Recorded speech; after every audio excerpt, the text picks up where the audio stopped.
This podcast includes conversations that involve mature subject matter and may be distressing for some listeners. Listener discretion is advised.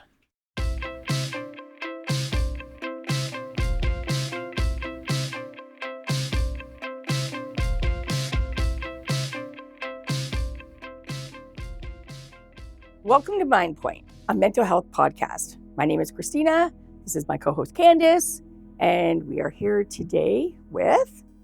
I'm Sam Vander Schelde, and I'm the founder of This Thing Called Grief, a counseling service in London. Great. Can you tell us a little bit about what it is that you do, Sam? Yeah, so my wife and I in April graduated from Western.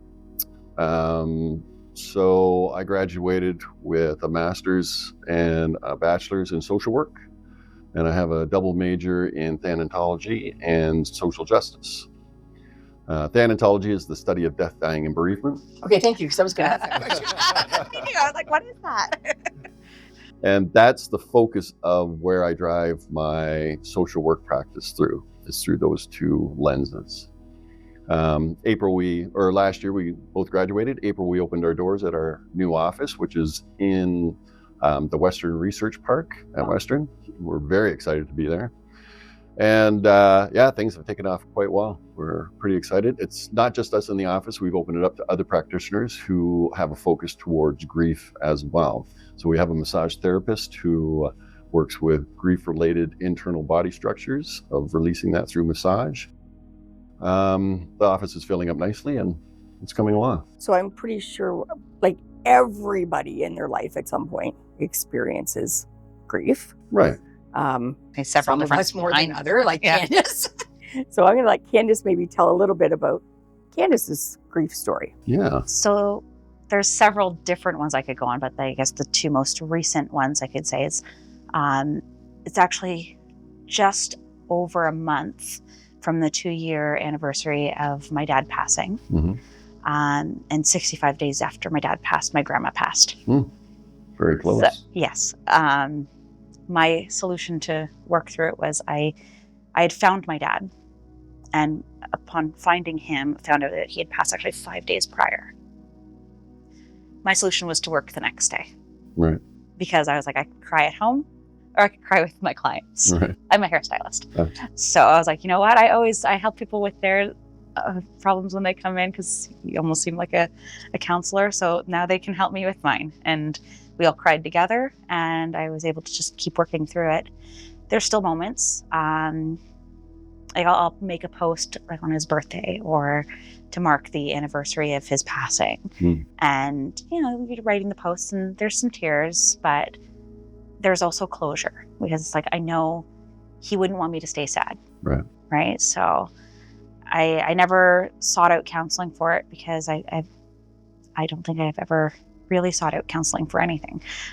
Because I have my people that I go to, whether it's clients, friends, family.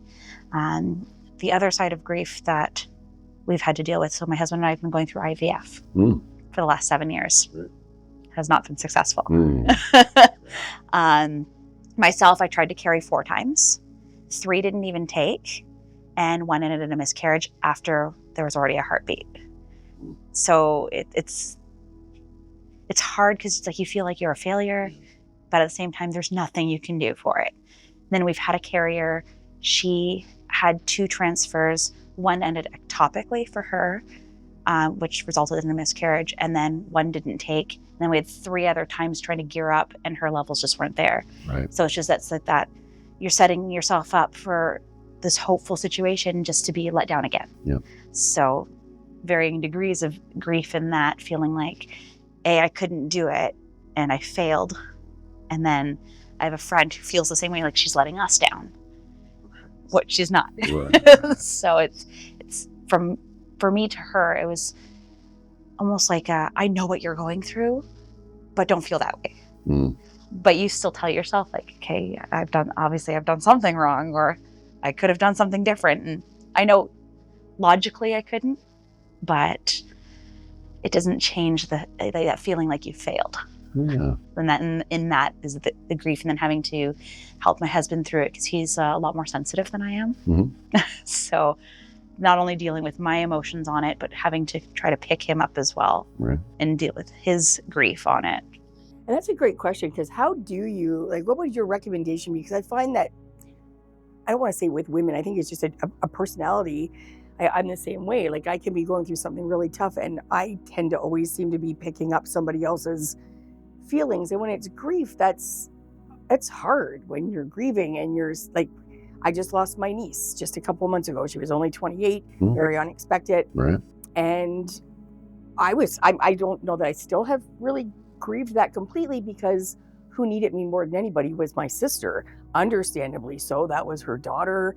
She just, and so she definitely, 100%, as a big sister, I was like, I am there. What do you need? How can I help you?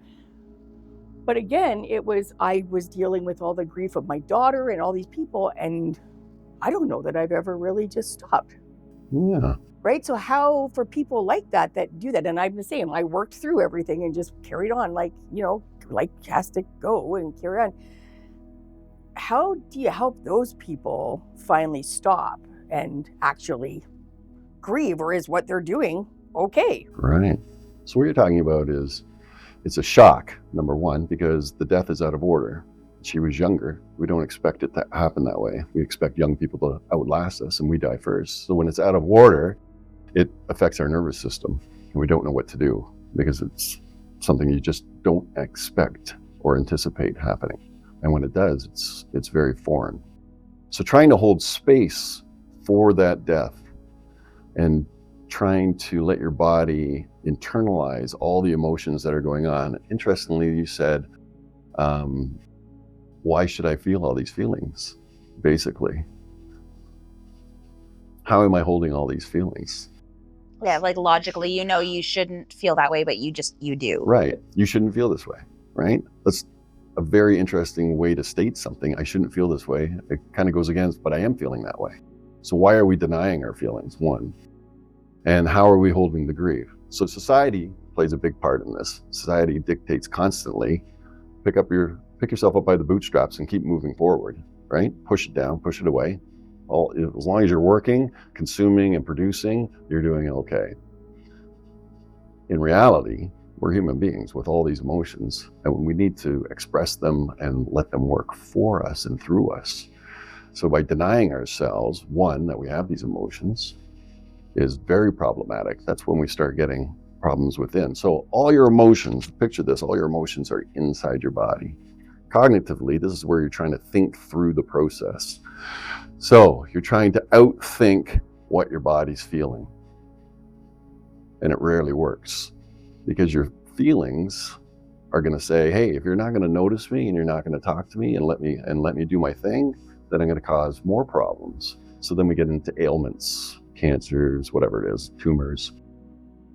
So not listening, pushing it down constantly, which is dictated by society, becomes very problematic, and we hurt ourselves with that.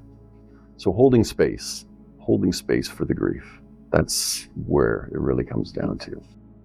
We don't have to interact with the grief, but we have to hold space so that it has something to say, then let it say its thing. Does that make sense? Yeah.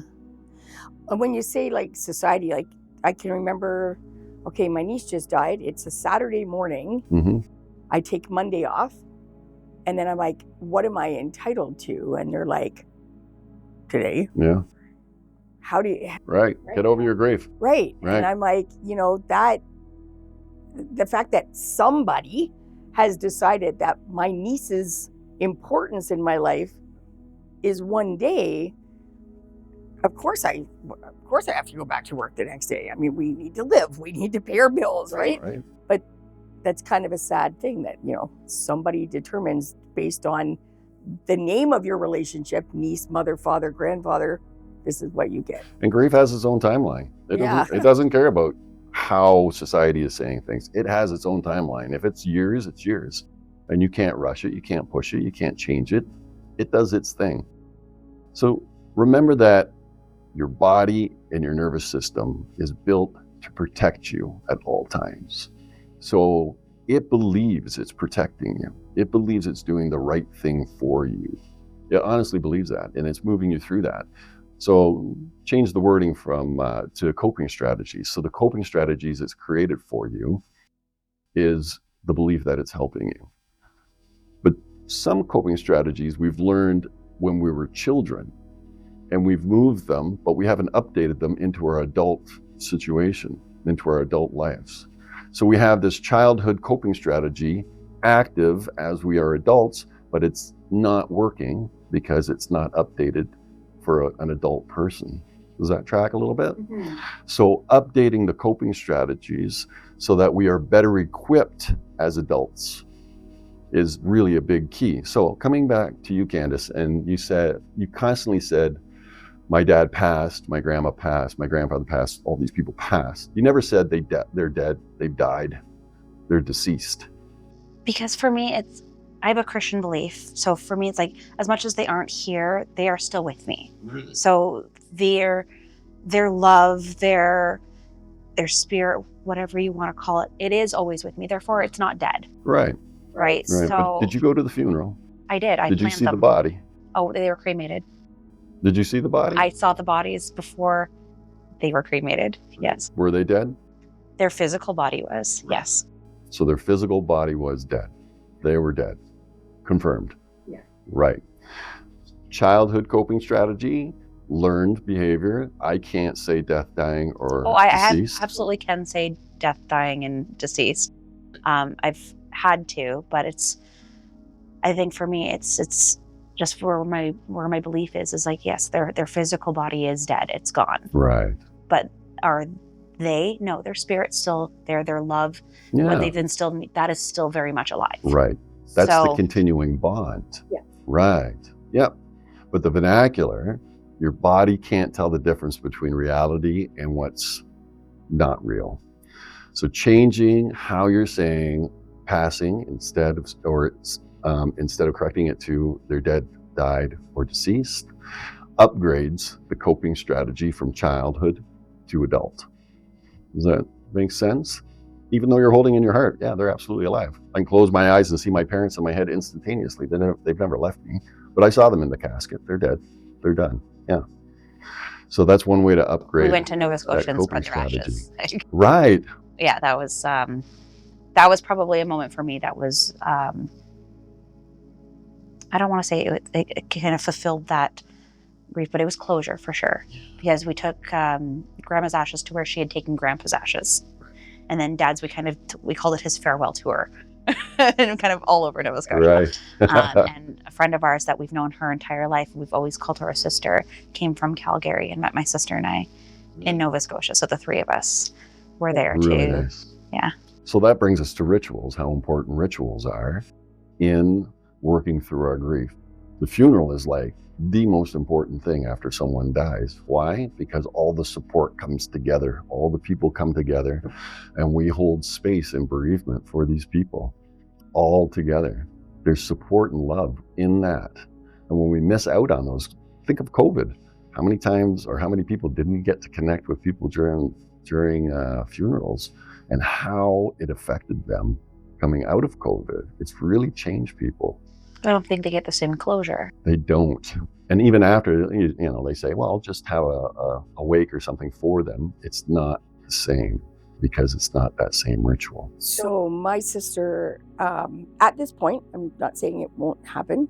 My niece died November 1st, and my sister and I said to my sister, like, if you want me to throw a celebration of life or something, I will more than happily do that for her. But that's her choice. That's her daughter, not my daughter. That's her choice, and she still hasn't been able to do that. And I said, like, I mean, yeah, I don't think there's a time frame on it, but I know there's been a lot of people that knew Jenny, again, being very young. She had a lot of friends. She was very popular. And they were pushing and pushing and pushing. When's the service? When's the service? When's the service? Because they needed exactly what you just said. And my sister just said, everybody back off. Right. And I don't know that it'll ever happen. And I do feel that. I feel like I'm missing that with her. Yeah.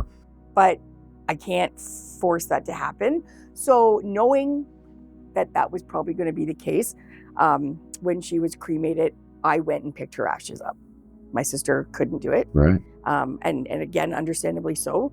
And she said, can you go and get her? We purchased a nice urn for her. I went and took it to the funeral home. They filled it. I got one for her 11-year-old daughter as well. And on the way home, I seat belted the urn into my front seat. Right. And I just held it Right. all the way home.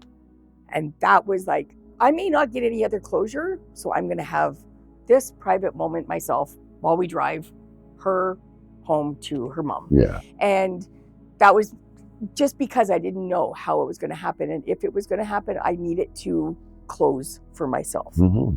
Because I do believe that closure thing is really huge. Whether it's a funeral or a celebration of life or whatever, knowing that may not happen, I just had to do something. Yeah. Have to do something. Yeah. Yep. And those rituals are super important. I absolutely think so too. Yeah. Yeah. And it brings us closer to the person that died. Yeah. Right. It creates a new connection. They're not here, but they are just like a step away. And the continuing bond is so important. Well, somebody said to me when my mom passed away 15 years ago, they said, nothing is ever going to be normal again. Yeah. It's going to be a new normal. You're Right. going to create a new normal. And part of that new normal is the rituals that I do for her, Yep. on her anniversary of her death, on her birthday, on whatever. I go see her, I go to her gravesite, whatever. It's part of my new normal. Yeah. And I think that's also a ritual that helps with my grief. Yeah. Yeah. Grief is very interesting. So if my fist represented grief, something happened and this is the grief, and this is our life around it. There's no room when it first happens, right? Grief is all consuming. It takes us, but as we grow and move forward and we start to allow our body to internalize what's going on, we actually grow bigger and bigger around the grief. Now, the grief hasn't changed. It's still the same size, but we are bigger around it, so it looks smaller, right? Because we gain more capacity to hold the grief, and we gain better coping strategies to work through the grief. And soon, we're so big, it's just, I remember this grief I had. What's the wisdom that I get out of it? And it doesn't hold the same weight. Doesn't hold the same weight, right? But at the beginning, you're so close to it, it's hard to see past that. Yeah. So letting grief do its work, that's when we were saying grief has its own timeline. It's got its own thing to how big you need to be before it says, okay, it's just wisdom now, not affecting me. So IVF, living losses. So those are tough ones. Yes. Yeah. Very challenging to go through. I was gonna say, especially challenging in the sense like I had left work early. I had actually taken a longer lunch so I could go back to work after. Yeah. Thinking we were going into an appointment that was going to be positive because the one before was very positive. Right. My husband was at work and he's a teacher. Mm-hmm. He was running the assembly. It was on Remembrance Day. So then to go into the appointment by myself and find out that information and be like, okay, this is what's happening. You are going to miscarry. Yeah. And it could be any time between the next day or two. Right. And to find that by myself, I had to go back to work, basically tell them I am done for the day and tell them why. Yeah. And I left because I couldn't work. At that point, I was like, I cannot function. I can't cut people's hair in this state. Yeah. It's one thing when I'm prepared for it in a sense. Like I had that day with my dad to say, okay, I have this day to process everything. I'm working tomorrow and I do work for myself now. So me choosing to go to work, I wasn't forced to. Right. But I was like, that felt different than having to go back to work that same day and try to work through it. I was like, there's no way I can work tomorrow, but I can't work the rest of today. Well, and for me with Jenny, I took the Monday off with her dying on a Saturday morning. What do you do? You can't really do much. There was things that had to be done that had to wait till Monday morning. And so my day off was all about doing all those things that needed to be done. So we had her cremated. We knew. So that was all the Monday. And then I worked all week until the Friday when I went to pick her ashes up. So it was like that week was just a blur because I was very much still grieving. And I just hadn't really stopped to do it. But yeah, it being forced that, that first day I'm just running around doing everything. There's no time after they pass away to just be like, just let the body sit there for a little while. No, things have got to get moving. That's another part. That kind of hits you a day or two afterwards. Yeah. Yeah, it's not like the old days when we would hold the body, the family would wash the body, have it in their house, right in the living room, and people will come to the house and view the body for the next 3 days. Yeah. Yeah. Now it's... I was going to say, it depends on what side of the family. The Italian side of my family, absolutely. There'll be 3 days of visitations. Yeah. My dad's side of the family, no, we all get cremated. So Right. just depends on, I guess, the traditions on each side. And that's Yeah. kind of another thing with the grief too, is in preparing for your death yourself as a human, thinking about what your family wants to help them through the grieving process later. Like my mom had stage 4 cancer, and she knew she was going to die. She knew that was happening. So her and my aunt, she took out part of her life insurance, and her and my aunt went and they picked out her niche at the cemetery. Right. And they picked out a spot with 2 benches so us girls could sit there if we wanted and read a book or visit or whatever, right there, right beside her. Lovely. It was, and you know how great that makes me feel when I go there and know that she sat in that same spot. It's a great feeling. So that has helped with my grief through all these years. And just thinking, but the difference between how the rituals are, the cremation and what, I know family members who would be like, oh, I don't want her to be cremated. I want her to be buried and da-da. And I mean, very much, I think that's my personal choice if I can choose to make it. But yeah, even that sometimes I find really affects people's grief, like how the service was, how it was done. Then there's fighting between families. And so, the grief does all kinds of weird things to people sometimes, during during the rituals, they get, families get, oh, she shouldn't have been done. They get activated in different ways. Yeah. And or they have opinions on, it's like, oh, the service should go like this. And you're like, yeah, but that's not them. And sometimes I think grief is very much involved in that, the way that people act too, during those things. Yeah, there's a lot of emotional upheaval. Yeah. And if you're not well versed and educated in your own emotions, then certain emotions come up and it's just like, what is this emotion? And then we automatically go to emotions that we know. Men are famous for, this is vulnerability. Nope, anger.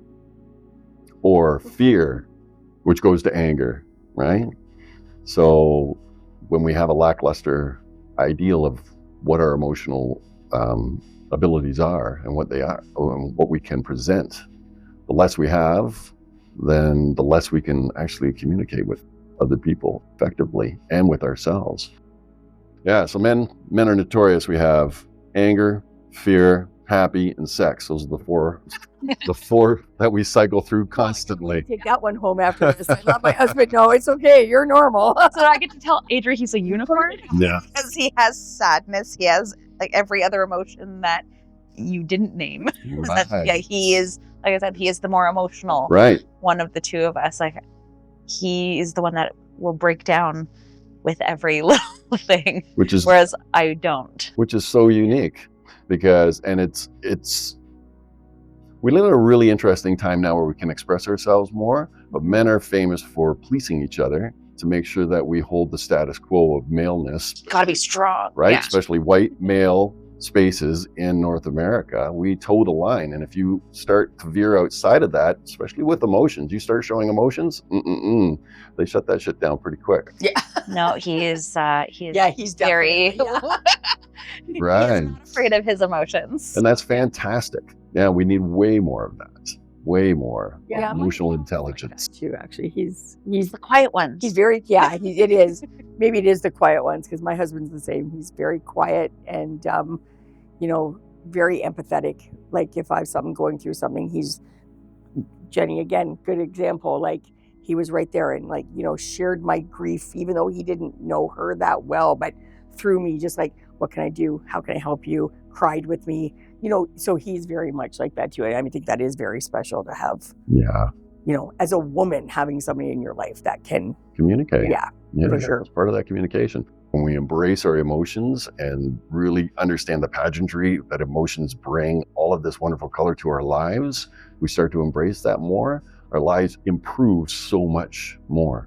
But societal norms, cultural norms, all of these things that put pressure on us for us to adapt to certain ideals becomes very problematic. So I work a lot with that. It's where do all these things intersect and how can we manage them so that you come back to your authentic self? And how do you hold your grief?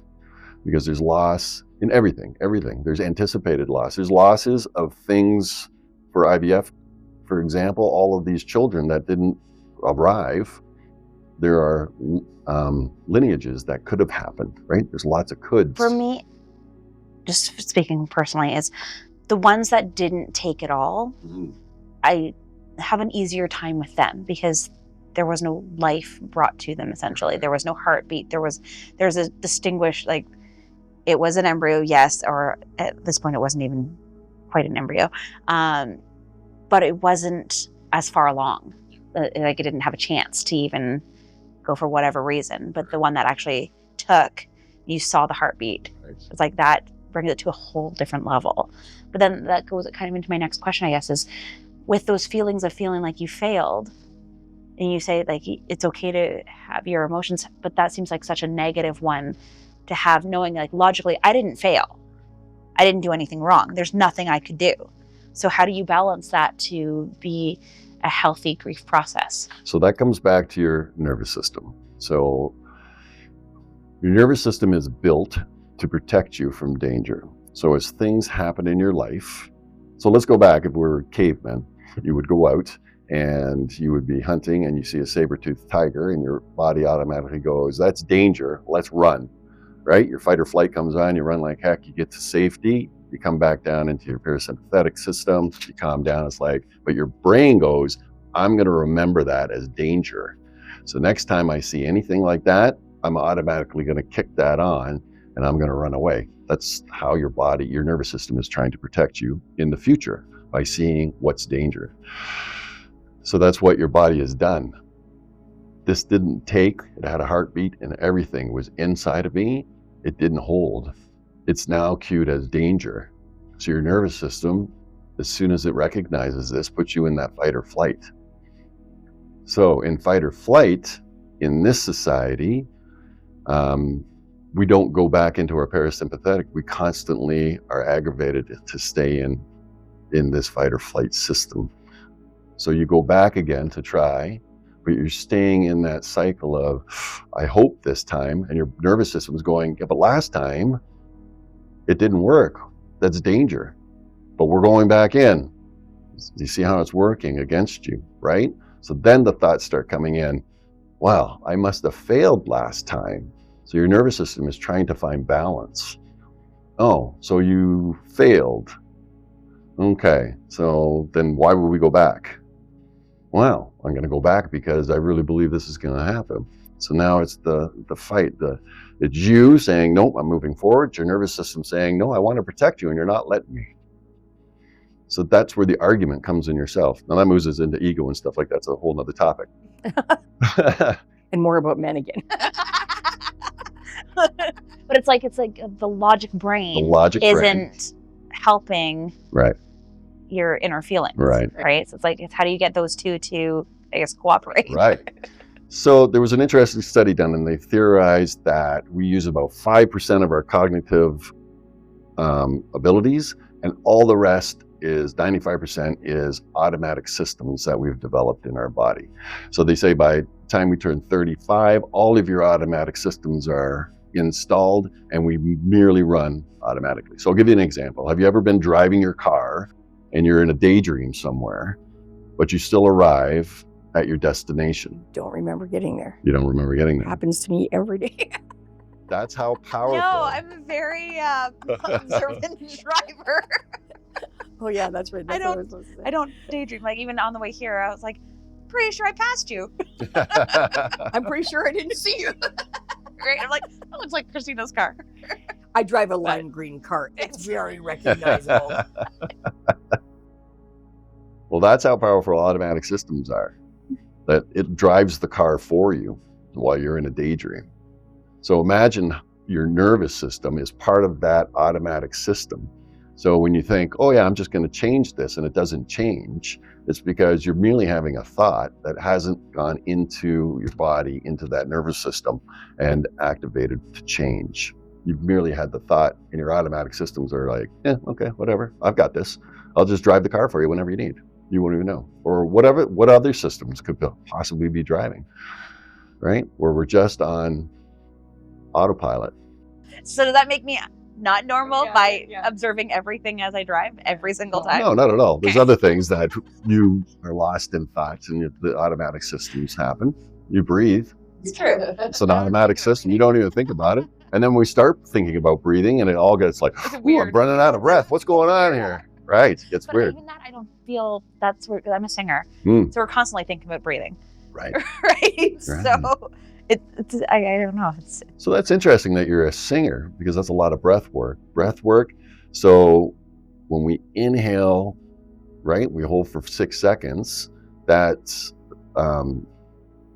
it's more of a motivating breath. It's the exhale, that long exhale. So in for 5, but out for 10. That's when we really activate our vagal system and our parasympathetic system that calms us down. So as a singer, you would be naturally trying to do that. Smokers as well. You know, smokers, and then they do a long plume of smoke. That's how they're regulating themselves as they're smoking. Yeah, so that breathing, you're doing it automatically and naturally. So that could be a contributing factor towards that. Yeah, staying more active, more consciously in thought. So how do we act? How do we get internally into our body so that we can make system changes? One, we need to get into the coping strategy, because the body's running on all these coping strategies, and suggest changes. So one way for grief is to hold your grief literally out in front of you instead of trying to put it aside. Shame, guilt, grief, resentment, all those negative emotions we try and separate ourselves because we don't want to have to feel those feelings. We don't want to recognize ourselves within those feelings. If we can take that grief and hold it, don't interact with it. Just say, yes, you're there. I see you. I notice you. Because once we notice that it's there and it notices that we're noticing, this comes to quantum physics of turning waves into particles. Once we notice and it notices, then it changes. And that allows us to start to change with inside. It sounds very, very simple to do, but it's much more complicated than that, because all feelings start to come up, right? My shame, my resentment, my guilt, whatever it is, starts to come up. Not interacting with it, but recognizing that it's there. That's the key. That's allowing your nervous system to say, okay, I need to update a little bit. Something's not quite right here. Let's work with this together. And I've had pretty good success with that theory and having people work along those lines. So holding your grief and letting it do its thing. So I feel like when I have something happen, like somebody passing away or whatever the case may be, that is sad, that causes grief, that causes a negative emotion. Mm-hmm. I find that sometimes, even if I do kind of push it away and I do deal with it, however I go back to work, but when it comes up, and it doesn't matter, there's no time frame to this, is when like I write something and then I have to say it out loud to somebody. So if I've written just I do a lot of journaling, and if I just journal something, but then if I say to my husband, oh my gosh, I got to read you what I wrote in my journal today about Jennifer.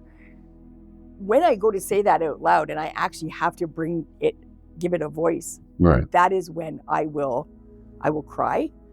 Those emotions, it's like they just come out with me saying it out loud. Does that make sense? Yeah. It's similar to when I was writing posts.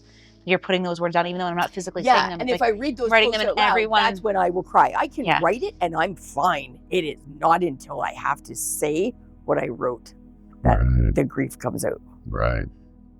Yeah, and what's it feel like after you've said it? It feels better. Yeah, for sure. And the tears come out, let the tears come out. The tears say a lot. That's literally inside your body coming out in tear form. It's an expression that needs to happen. Yeah, and it does. It always does feel better when, but I can't. I'm not a person that can be like, I'm gonna forcefully make myself cry. Like if I, whatever the case may be. In our family, is a perfect idea. In our family, a lot of family members have died around Christmas, a month here or there, one way or the other. My mom being the biggest one, who died right after Christmas, was sick right over Christmas, and so all our family members are all like, I hate Christmas. We're not having Christmas. Christmas is awful. Everybody dies at Christmas. So, and I feel like that's their way of thinking. If they celebrate Christmas or enjoy Christmas, they're going to die at Christmas too. Like, I almost feel like that's how everybody in my family, and I'm the opposite. When my mom was dying, my mom said to me, Christmas Eve, she said, you're my Christmas girl. Don't you come here tomorrow. You have to make sure everybody celebrates, everybody does their thing, because my mom loved Christmas. Jenny loved Christmas. Everybody who died around Christmas loved Christmas.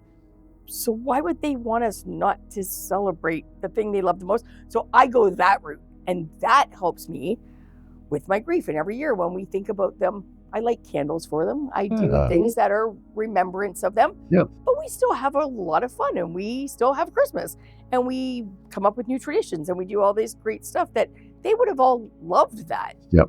And that's how I do it, where I don't like the negative, like, oh, I hate Christmas because they all died. I love Christmas because that's what they loved when they were here. Yeah. Yeah. Once again, continuing bonds. Yeah. With these people. Yeah. They may be dead and not here, but they're still alive in your heart and mind. Absolutely. Yeah. And that's the connection that we continue to make with them. Yeah. Soothing the nervous system by that. Yeah, I think so. I feel that. I was gonna say yours is Christmas and mine is family's birthdays. Oh, is that right? Yeah. Yeah. Yours are bad. My uncle passed 10 years ago on my birthday. And when my grandma passed 2 years ago, it was on my sister's birthday. Right. So we, my sister and I have a funny sense of humor with each other. And at first we were like, okay, well, this is a terrible family tradition now because it's happened more than once. Right. And then because of how grandma died, I was out of town. And it was the same when my grandpa died. I was out of town. Right. So I couldn't physically be there. But my sister and I, like, we talked on the phone through both of them. And because with grandma and with dad, we were both co-executors, so we had to make all the decisions together. Right. For me, I had to talk her through it because she was the one that was physically there. Like, grandma died in her arms. And I had to walk her through and be like, listen, this is what we need to do. This is what you need to do because you are physically there right now. But this is the support I can give you from 6.5 hours away. So there was no me getting back in time for any of it. So, but yeah, it's kind of a loss there. Leads me to another question too, is when you're talking about, co-executors and executors, is that how hard that is, having done it myself as well, having two parents, with one parent. My mom chose that she didn't want any of her children to be the executor of her will, and I am really grateful for that, because when you're a parent, like, you do need to really feel that, like, it's a lot. And I'm really, with my dad, he didn't leave a will, so automatically my stepbrother and I became my stepmom, and my dad passed away 4 months from each other. Right. So we always say my dad died of a broken heart because he had a heart attack and he'd never had a heart issue. It was just the strangest thing. So we were the co-executors. That's a lot. That is heavy, heavy, heavy when you're trying to deal with stuff, and especially with no will, bank accounts and all. And again, you're not stopping for a second to feel anything. Like that, I feel like, having gone through it 2 different times, if I was ever to go to a business like yours and need some grief, that right there is what would do it, is all the responsibility that gets laid on you as a child. Or even like my mom had her sister. Again, that was heavy for her. I know it was. That's the kind of stuff I feel like grief counseling would be super, super helpful for, because absolutely, you're dealing with that for a long time. It's not like 1 or 2 days. It's like up to a year. Yeah. So easily. When do you stop? Right. So you're constantly reactivated each time that you have to go back and do something within the legal part of that whole thing, Yeah. right? You get activated again and again and again. You don't have time to kind of separate yourself from it. And you're not allowed to bring your emotional self because the law is not emotional. Right. It's non-emotional, right? Right. Cup, Yeah. get her done, right? Do Isn't the that the work. sentiment, right? Yeah. Instead of, be compassionate with yourself and take care of yourself. It's the opposite of that. Yeah. That's definitely the heaviest would probably have been doing that, and to the point that like I will not make my children for that fact. I don't want them to ever have to deal with that. Or have it all done. There's there's lots of things out there that help you with that you can create. And so when you die, it all just automatically happens. And all they have to do is just have the lawyer read it out and they say, yep. And then that's it. Yeah. It's all been done. Yeah. I don't know who else Dad would have had. Yeah, no, you guys did in your situation for sure. My dad was the last of my grandparents' children to die. It was my aunt 20 years ago, Right. my uncle 10, my dad 2, and then my grandma 65 days after him. Right. So it's like they didn't have anybody else. So it had to be my sister and I. And I think the thing that I always kind of think about is I had gone with my grandma the day before I had found Dad, and we were working on her will because she just wanted to change a few things because originally Dad was the executor of hers, and she's like, I think I'm going to outlive him at this point because of everything he had going on. So she changed it so my sister and I were the executors, and then the next day is when we found Dad. So it's like, it's different. Right. And in your case, it's like you're waiting for your sister to, I think, come to terms with it, really. I think. I don't know that she'll, I don't know. I don't know how I would come to terms with it if I lost one of my children. It's not, she said something to me the other day and she said, like, it was like a Facebook post and I said, she said about how much I had her back. We're not super close. Okay. We're, 3 years apart and lived very different lifestyles, not super, super close. But 100%, you don't mess with me and you don't mess with her. Sure. That's the way it is. And we are there. And the moment she found out, the first person she called was me. And, we went into plan. Like, it was like, okay, what do I have to do? What do I have to do? Right. But I don't blame her, however she's dealing with it, because it's not something I don't know how that feels. And I don't want to know how that feels. And I'm just there whenever she needs, she's not just dealing with the grief of her daughter dying. She also now has a granddaughter who doesn't have a mom. So she's dealing with her grief as well. And we're trying to get, obviously she's 11 and we're trying to get her into grief counseling, I think is utmost important for her. And she's digging her heels in and not wanting to go at this point. And I said, yeah, give her time. She's going to need some stuff, but I don't blame her. And I don't feel any, the fact that I took on the role of doing the things for her, different than being the executor for my dad. I felt 100% like, yeah, I'm here for you. Let me do it. Let me take that from you. A different relationship where like losing your parent is your parent, but being there for your sister, it's different and the grief is different. So I don't know, maybe that makes it just different in how you act in the situation. Yeah.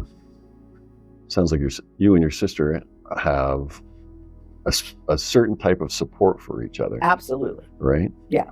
Where it's different with your dad. Yeah. Yeah. So those different aspects of support. We don't have all the same friends. We have a variety of friends with some unique features and some similar features, right? And then we engage with certain friends depending on what we're doing, what mood, right? If you have a friend who's a bookworm, you're not saying, hey, let's go play basketball. Right. Right? Right. So Unless you did both. Unless they do both. There's that. Yeah. But those specific types of support. Yeah. So I just wanted to come back to about, you were saying around birthdays, people are all dying, and around Christmas, people are all dying. And it's an interesting thing because we start to create that global belief of, okay, I'm now anticipating when Christmas comes, someone is going to die. That's the hastening, and people believe if I say, oh, if I don't somehow discourage myself from thinking that way, I'm going to hasten the death. And so hastening death is absolutely impossible, just so you know. You can't hasten death. Control it. There's no control whatsoever. But people honestly believe that. And it gets into their nervous system, and then it gets proven over and over again, no matter how far away from a birthday it could be. Yeah. Right? It could be months. Oh, see how close that was? Yeah. Yeah. No, Or these were it's the 2 months from actual Christmas. days. Oh, see, I proved myself. Yeah. Right. Yeah. That anticipating, it's almost like catastrophism. I'm waiting for the hammer to fall to prove myself right, that I can't be happy in this situation. Right. And with my mom was actually really the only one that was really close to Christmas because she died on the 29th, but she was sick through the holidays. My dad was like easily a month. Jenny was more than that. But I think, with it being November, and then you're starting the Christmas. You're getting ready for the holidays. You're gearing right? up. Yeah. Whereas I don't look at birthdays and be like, oh, who's going to die on the next one? So this is your nervous system once again. I don't do that at all. Right? Your nervous system noticing the dangers. Death is the danger. I've noticed and I've timelined it, and now I'm making you aware that it's going to happen, and I'm searching for it. But what if you're not? But it's already ingrained into your nervous system. Because I don't go, like, people's birthdays that come up, I'm like, oh, I wonder who's going to pass on their birthday. Like, I don't feel that at all. It's like, okay, well, these are the two incidents that happened. It just happened to be my sister and I. Oh, I see. Which is why, like that we have a funny sense of humor with each other. So I told her, I was like, well, welcome to the club. Right. Like, it happened on my birthday. Now it's happened on your birthday. I don't anticipate anybody else's. And I don't. You're not waiting them. No. Yeah. I'm not waiting around. Yeah, and I'm definitely not with Christmas. I just keep celebrating it and hope I for the just best. every year celebrate my birthday, and I'll take that moment just to be like, yeah, thinking of you. And same with on my sister's birthday, it'll be the same thing. It's like, yeah, thinking of you, especially today for my grandma. But other than that, it's not like, well, who's next and whose birthday is it going to fall on? That's not ever actually been a thought. Okay, good. Well, no, this has been like the most awesome talk, because it's something that I think every single person will relate to when they watch this podcast. But it's time to wrap things up. So I want to thank you, Sam. You have been amazing and so easy to talk to about. That's why I can see why so many people come to see you. So thank you very much for joining us, and we'll see you next time.